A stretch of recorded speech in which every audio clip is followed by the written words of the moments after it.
ይህ ጀግና እንስሳ የጥንት ስልጣኔዎችን ሙሉ በሙሉ ሳይለንትሊ ታድጓል።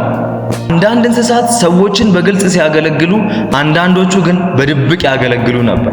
ሰዎች እህል ማከማቸትን እና ቀደምት መንደሮችን መገንባት ሲጀምሩ በአይጦችና በተለያዩ ነገሮች ይቸገሩ ነበር። እናም ድመቶች ለእነዚህ ችግሮች መፍትሄ ነበሩ። አይጦችን በመቆጣጠር ሰብሎች እንዳይወድሙ ይከላከሉ ነበር። ድመቶች ያለምንም ትዕዛዝ መላውን ማህበረሰብ ይጠብቁ ነበር።